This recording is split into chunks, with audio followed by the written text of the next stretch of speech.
Welcome to the deep dive. Today, we're going to get into something really interesting. We're not just looking at what politics is.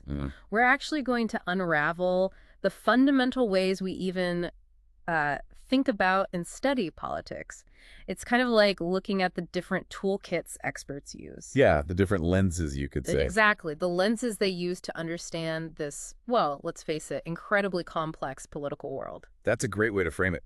Our source material for this deep dive really unpacks these distinct approaches to political study. Okay. So we'll look at where they came from, their methods, Right. what they actually do, and what it all means.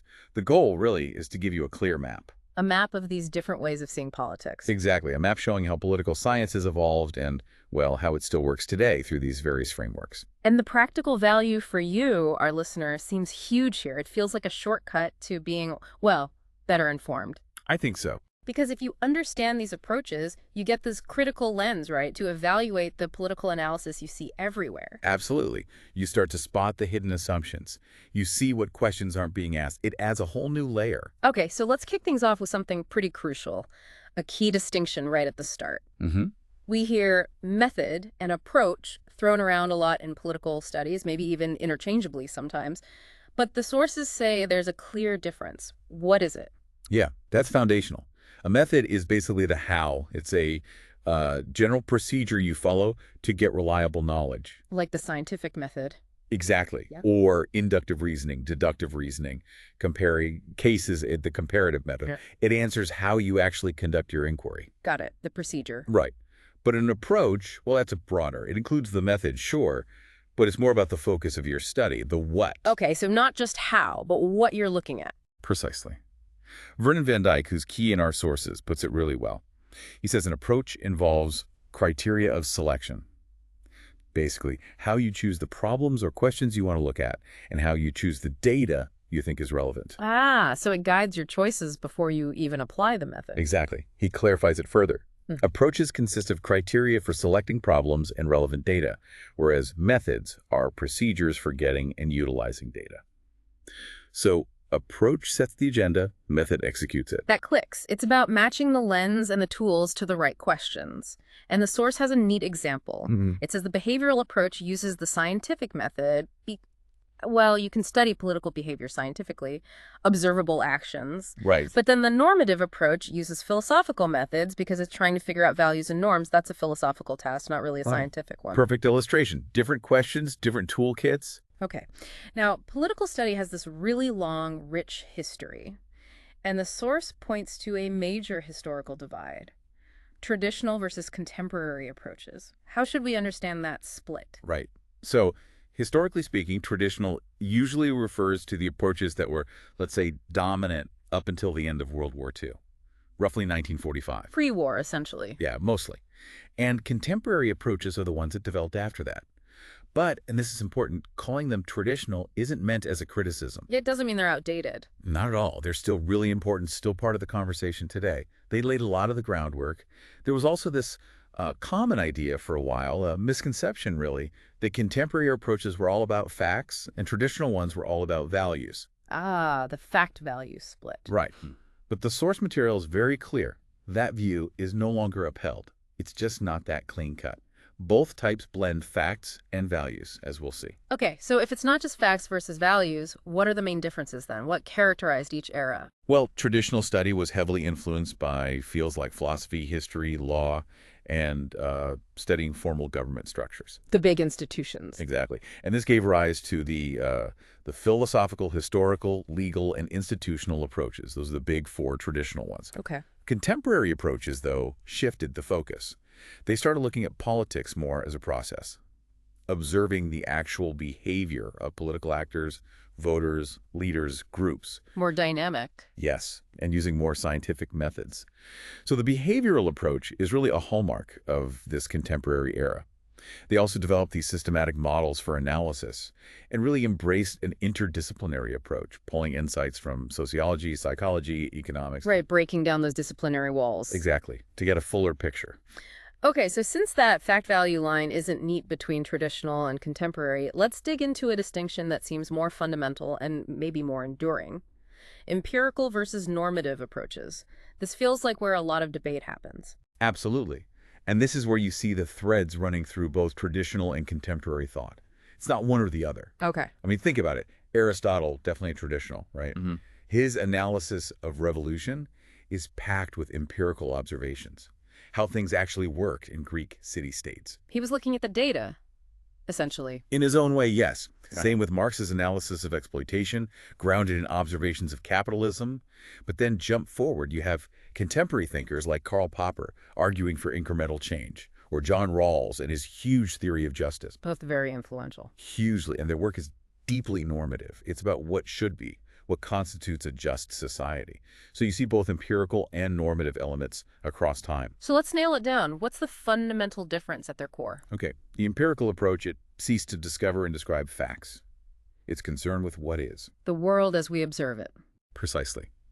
Its claims, ideally, can be observed through our senses, verified, tested for accuracy. The source gives an interesting example. Everybody ought to vote in election in order to make democracy work. Wait, that sounds normative. Ought to vote. But the source presents it as empirical because the underlying claim that higher voting rates make democracy work better can be tested. You can gather data, analyze correlations. I see. The consequence is testable even if the initial statement has an ought. Right. So this approach is largely descriptive. It tries to find patterns, maybe even laws, about how politics operates. The normative approach, on the other hand, seeks to determine and prescribe values. It focuses on what ought to be or should be. The ideal, the preferred state. Exactly. It expresses a preference, often based on duty or morality, and you just can't verify it empirically. If you ask, what is justice? Well, your answer depends on your values, not just observation. You can't put justice under a microscope. Pretty much. So this approach is mainly prescriptive. It deals with ideals, principles, human-created laws, things that can be changed, unlike, say, the law of gravity. This is where it gets really interesting, especially when you listen to political arguments today. The source highlights some key debates around these two. Oh, definitely. One big one is the criticism that normative is just subjective, like a matter of taste. As T.D. Weldon put it, while empirical is objective fact. Right, values are just opinions. But the source pushes back. It argues that even if we disagree on what freedom means, we can still have a meaningful dialogue about those different conceptions. It's not purely arbitrary. We can discuss the reasons for our values. Okay, so dialogue is possible. What else? There's also this confusion around true-false versus right-wrong.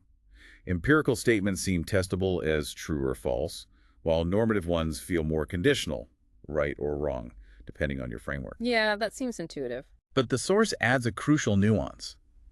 Even scientific principles are largely tentative. Our understanding of facts evolves. So the line isn't quite as rigid as it seems. Science changes too. Exactly. And Robert Dahl's quote here is powerful. In politics, refusing to decide on values is simply deciding to allow others to decide for you. You can't escape value choices. That hits hard. You can't be neutral on values. And then you have Leo Strauss's very sharp critique of the empirical approach's push for value-free analysis. He famously argued that by refusing to distinguish between higher and lower values, it unwittingly contributes to the victory of the gutter. Wow, that's a strong claim. Ignoring values has consequences. A very provocative way of saying that a purely objective stance can inadvertently undermine moral standards in society. It really makes you think about the role of academics and analysts. So after all this debate, what's the upshot? What does it mean for us and for political study? The source really stresses an urgent need to build a bridge between these two. The idea is that combining them would be hugely beneficial. For who? For political study itself, making it more complete, but also, quite grandly, for human civilization itself. It's about integrating the I's and the ought to be for a richer, more useful understanding of our political lives. We need both the hard data and the ethical compass. A balanced perspective. Okay, let's rewind a bit and take that deeper dive into the four main traditional approaches, starting with the philosophical approach. What's its core? This one is really about the big foundational questions. It focuses on clarifying concepts, freedom, equality, justice, power, and developing standards of right and wrong for political life. Defining our terms, basically. And evaluating them. Vernon van Dijk describes it as an effort to clarify thought about the nature of the subject and about ends and means in studying it. The goal is linguistic clarity, reducing confusion about these crucial political ideas. Makes sense. And who used this approach? Oh, it's central to classical political theory. Think Plato, Aristotle on the ideal state, Machiavelli on the art of government, Hobbes, Locke, Kant wrestling with why we should obey the state, the grounds of political obligation. The giants of political thought. Absolutely. And the legacy includes these core concepts we still debate. Individual rights, revolution, freedom, equality, justice, democracy itself. It sounds like it's deeply tied to finding the good society.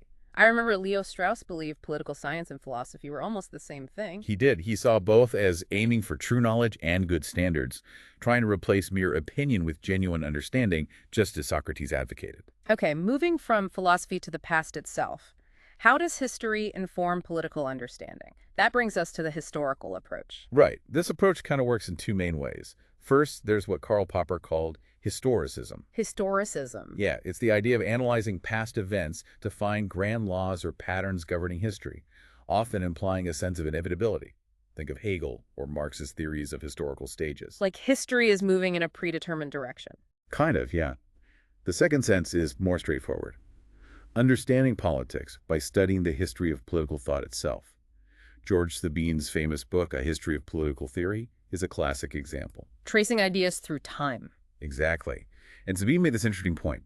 While each political theory arises from a specific historical context, the really great ones have an enduring relevance. They remain valid for all times.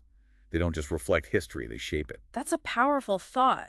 But this approach faced criticism too, right?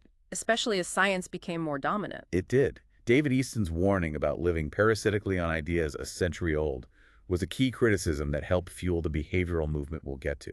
A call for new ideas. Yes. But interestingly, the historical approach has seen a revival. Thinkers like John Rawls explicitly drew on Locke and Kant, so the past keeps informing the present. Okay, beyond grand theories in history, what about the rules of the game, the formal structures? This leads to the legal approach. This one focuses on politics through the lens of law. It examines the legal and constitutional frameworks. The rule books. Pretty much. The powers of government bodies, the procedures they must follow, court decisions, anything with legal force. So analyzing a constitution's meaning would be a prime example. Seems straightforward, maybe a bit dry. It can seem narrow, perhaps missing the informal power plays. But the source argues it's crucial. Van Dyke pointed out, both the procedures and the substance of political action are often controlled by law. So law shapes what's possible politically. Absolutely. Legal rules provide the framework for political action to be effective, stable, and seen as legitimate. Without law, it's just raw power struggle. And the last of the traditional four, the one that really tried to carve out a distinct space for political study, the institutional approach. Yes, this one is significant because it uniquely aimed for an independent identity for political studies among the traditional group. It focuses squarely on the state and government as formal institutions. Like the branches of government. Exactly. Yeah. Legislature, executive, judiciary. But also key organizations like political parties. It studies their structure, powers, and functions. How is an institution defined here? As a set of offices and agencies arranged in a hierarchy, where each office or agency has certain functions and powers, or more broadly, Van Dyke's definition. Yeah. Any persistent system of activities and expectations, or any stable pattern of group behavior. Think of Congress, or the Supreme Court, or even established voting procedures. It's interesting that this one aimed to describe facts, kind of an early move towards empirical study within the traditional camp. It was. It focused on describing how these institutions were set up and operated. But it had blind spots, too. Definitely. It tended to neglect the individual things like why people vote the way they do.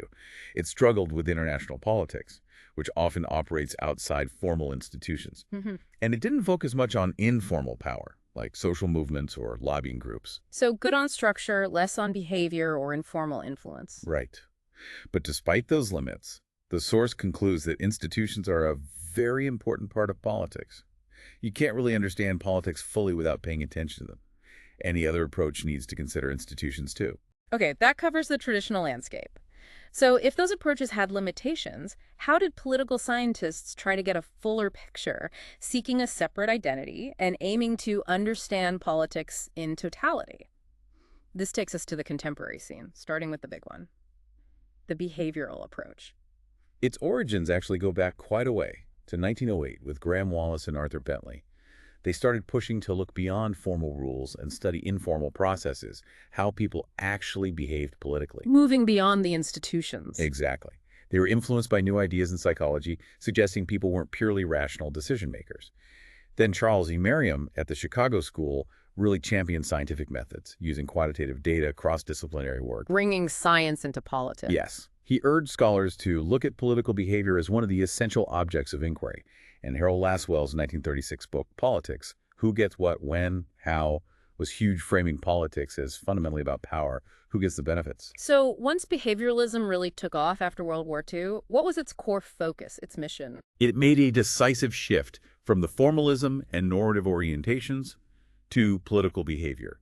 That means studying the actual actions of voters, politicians, lobbyists, everyone involved. What people do, not just the rules. Precisely. So research focused on things like political socialization, how we learn political attitudes, ideologies, political culture, decision-making processes, and it heavily relied on interdisciplinary work, borrowing from sociology, psychology, economics. It sounds very systematic. David Easton laid out some core principles, right? He did. 8 key tenets, often called the intellectual foundations of behavioralism. 1. Regularities, believing you can find predictable patterns in political behavior. 2. Verification, insisting that theories must be testable against observable evidence. Techniques, emphasizing rigorous methods for collecting and analyzing data. 4. Quantification, using measurement and statistics for precision. Very scientific. Yes. Then 5. Values, a strict separation between facts, what is, and values, what ought to be, aiming for value-free research. That controversial value-free point again. Exactly. 6. Systematization, tying theory and research closely together. 7. Pure science, believing that understanding behavior is key before you can solve practical problems. And 8. Integration, working with other social sciences. That's a comprehensive framework. But this intense focus on measurable, micro-level behavior, did it have downsides? Did it miss the bigger picture sometimes? It certainly could. Behavioralism often prioritized reliability, what could be measured accurately, over making broader generalizations. So if you couldn't measure it easily, you didn't study it. Sometimes that was the effect. It led to focusing on questions where data was readily available, potentially neglecting huge historical questions like, say, the fall of empires, because they're hard to quantify rigorously. The scope could become narrow in the pursuit of science. So a trade-off between precision and scope, that's something for you, the listener, to think about when you see studies based purely on stats, what isn't being measured. Exactly. It's a crucial, critical question. Now, by the mid-1960s, even though behavioralism was dominant, some started questioning it. It sounds like even its proponents saw a need for adjustment. What prompted the post-behavioral revolution? You're right. Critics like Leo Strauss and Sheldon Wolin argue that behavioralism's obsession with method was making it irrelevant to pressing social issues. It wasn't addressing the big normative questions. This was too detached. That was the criticism. And then, significantly, David Easton himself, a key figure in behavioralism, announced in 1969 what he termed a post-behavioral revolution. The key slogans were relevance and action. Relevance and action, so not throwing out the methods. No, not a complete rejection. It was more about applying the rigorous methods developed by behavioralism to actually solve real-world problems and address crises. Like what kinds of crises? Easton specifically mentioned things like the threat of nuclear war, deep social conflicts within the U.S., the Vietnam War. He felt political scientists couldn't just stay in their ivory tower during such times. A call for engagement. Yes. He urged intellectuals to actively protect humane values and contribute to reshaping society. The core idea was to bring a concern for values back into the behavioral approach itself. So applying the science to achieve certain goals. Right. Seeking applied knowledge, focusing on bigger macro-level issues, looking at the content of decisions, not just the process, and engaging with social change. It was about making political science both rigorous and responsible. How did this play out in the end? Did post-behavioralism become a separate school? Not really as a distinct school. What happened is that the mainstream contemporary behavioral approach largely absorbed this post-behavioral orientation. So now you see much more focus within behavioral research on tackling societal problems, blending the methods with real-world relevance. It's become more integrated. Okay, that makes sense. As the field kept developing these empirical tools, specific frameworks emerged. The source calls them models of political analysis. What defines a model in this context? A model here is essentially a structured way to think about politics. It starts with defining the nature of politics itself, like Easton's famous idea of the authoritative allocation of values. What politics is. Right. Then it identifies the key parts or components of that political process. And finally, it arranges information or data in a specific way to provide an explanation. So it's a conceptual map or blueprint for analysis. Got it. Let's look at the first major one, systems analysis. This was really pioneering work, again, largely from David Easton.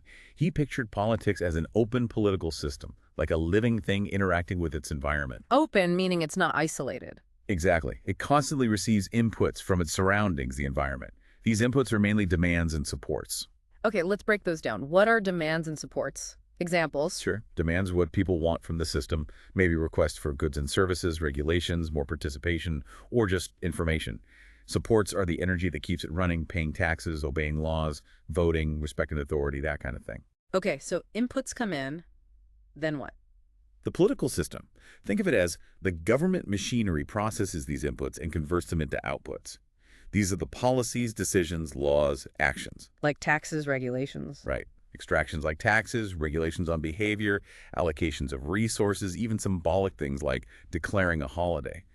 And then crucially, these outputs feed back into the environment through a feedback loop, influencing future demands and supports. It's a cycle. It's a continuous cycle. The system also has ways to manage stress, like too many demands or not enough support. Gatekeepers, like political parties or interest groups, filter demands. Cultural norms shape expectations. Government bodies prioritize. What if the stress is too much? If the system can't manage the stress, it could lead to big changes. Maybe the authorities lose power, the whole regime changes, or in extreme cases, the system collapses. That's a clear framework. What's its main value? How does it help us? It's been incredibly useful for comparing different political systems, modern states, developing countries, even historical ones. It provided a common framework. The universal language, almost. In a way, yes. Yeah. It really pushed political science theory forward. But it has limitations. It's maybe less good at analyzing specific power dynamics within the system or understanding individual voting choices, the micro-level stuff. It's more of a bird's eye view. Okay. Next up is structural functional analysis. Sounds related to the system idea. It definitely builds on it. Championed by Gabriel Almond, this model is huge in comparative politics. Its core assumption is that all political systems, everywhere, must perform certain essential functions to survive and stay stable. Like biological functions for an organism. Kind of analogous, yeah. It asks, what jobs must get done for the system to keep going? Almond identified 4 key input functions. Okay, what are they? First, political socialization and recruitment. How people learn political values and how they get recruited into political roles. Think family, schools, media shaping your views. How you become a political being. Right. Second, interest articulation. How people's needs and opinions get expressed as demands the system can understand. Interest groups are key here. Making demands known. Third, interest aggregation. How those diverse demands get bundled together into broader policy proposals. Political parties often do this, creating platforms. And combining interests. And fourth, political communication, how information flows through the system, media, parties, government announcements, etc. Then he identified 3 output functions, which map pretty closely to traditional government branches: rulemaking, legislature, rule application, executive, and rule adjudication, judiciary. So what does this model help us understand or measure? It's often used to gauge political development. 2 key indicators are structural differentiation, meaning political roles and institutions become more specialized over time. Like having separate ministries instead of one ruler doing everything. Exactly. And secularization of culture, where political decisions become based more on rational processes and information rather than just tradition or religion. Makes sense. Any criticisms of this one? Yes. Some argue it's inherently conservative because it focuses on system maintenance and stability, not radical change. It's also seen as less useful for analyzing power struggles. And maybe a bias. That's a big one. Critics say it can implicitly hold up Western liberal democracies as the universal model of development, potentially overlooking other valid ways societies organize themselves politically. Okay. Let's shift gears to communications theory. Applying ideas from tech and biology sounds fascinating. It is. Carl Deutsch is the main name here. He applied concepts from cybernetics, the study of control and communication in machines and living things, to politics. Cybernetics, like feedback loops. Exactly. He famously saw government less as about raw power and somewhat more as a problem of steering, like guiding a complex system based on information flow. Steering, not just commanding. Right. This approach sees communication as the center of all political activity. The whole political system is viewed as a network of communication channels that's self-regulating, constantly adjusting based on feedback. So if communication is central, what's critical to study within that? Detecting and correcting distortions in the communication flow. James Charlesworth posed a great question. Which shall we examine, what a governmental agency says it says, or what the recipient says he hears? Perception versus intent. Precisely. Charlesworth suggested that fixing these distortions could actually prevent problems like strikes or riots caused by misunderstanding.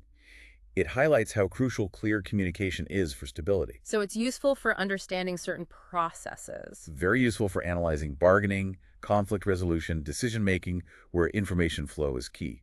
But, like others, it has limits in analyzing deep power structures or explaining big upheavals like revolutions. And the last model here, decision-making analysis. This seems very grounded, very practical. It really is. It zooms in on politics as the process of making decisions, especially public decisions. Vern van Dijk's point is key. Every actor is a decision maker. Yeah. Voters, legislators, presidents, bureaucrats, they all make choices. So how does it analyze these choices? It involves several steps. Identifying the issue, the key actors, and the structures involved. Then, mapping out the alternative courses of action they considered. Understanding the factors influencing their choice pressures, information, values. And finally, analyzing the outcome and the political costs or benefits. Does it assume decisions are always rational, like people weigh pros and cons perfectly? It often starts with an assumption of rational calculation. Actors choose the best means to achieve their goals. But if a decision seems irrational or just follows routine, the approach digs deeper, looking for the social or psychological reasons behind it. So it accounts for non-rational factors too? Yes. It's very interdisciplinary, drawing from psychology, sociology, organizational theory. The goal is a general theory of decision-making that works across different levels, local, national, international, and for different kinds of actors. It really pushes you to ask why a specific decision was made, considering all the constraints and influences. That's a useful lens. Okay, finally, we arrive at a fundamentally different way of looking at politics. Marxian analysis. The source calls it political analysis by proxy. Why proxy? Well, according to Alex Kalenikos, classical Marxism fundamentally argues that politics isn't some eternal feature of all societies. It can't be studied in isolation, and ultimately Marxism aims for the abolition of politics. Abolition. So politics isn't fundamental. Not in the classical Marxist view.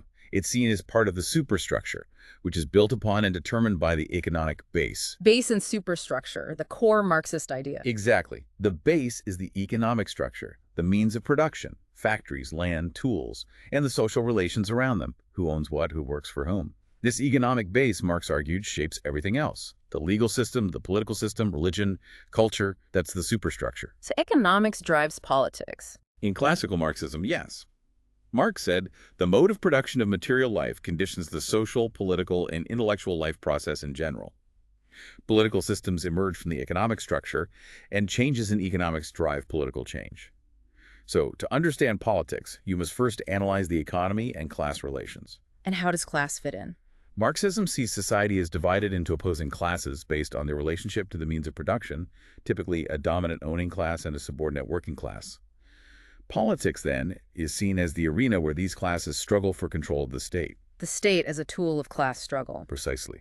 Marx and Engels famously called political power merely the organized power of one class for oppressing another. Classical Marxism also outlined historical stages: primitive communism, slavery, feudalism, capitalism, leading eventually to socialism. The ultimate goal, the hope, was the abolition of classes, which would make the state and political power unnecessary. Politics itself would disappear in a classless, stateless communist society. A very radical vision.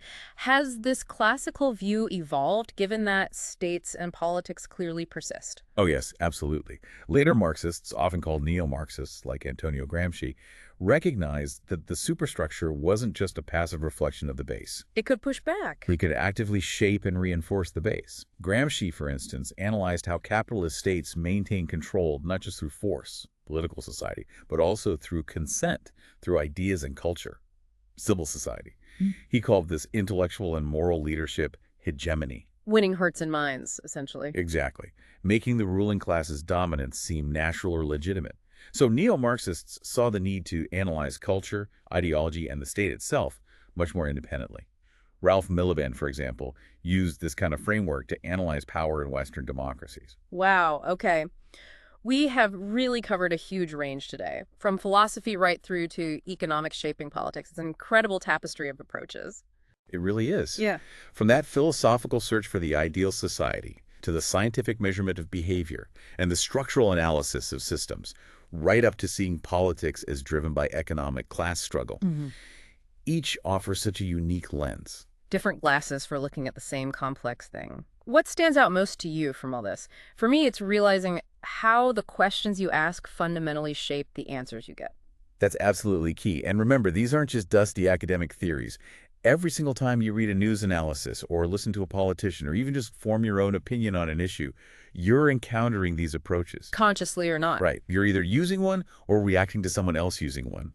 Understanding them helps you see the hidden assumptions, the specific angle being taken, and crucially, what might be left out. So the big takeaway for you, the listener, the next time you engage with a political issue, reading an article, watching a debate, try asking this. What approach is being used here? Is it focused on institutions, behavior, values, history, economics? And then ask, what questions does that approach help answer? And maybe more importantly, what questions does it tend to ignore or miss because of its specific focus? Thinking about that, recognizing these different lenses could really transform how you understand the incredibly complex, often confusing political world all around you.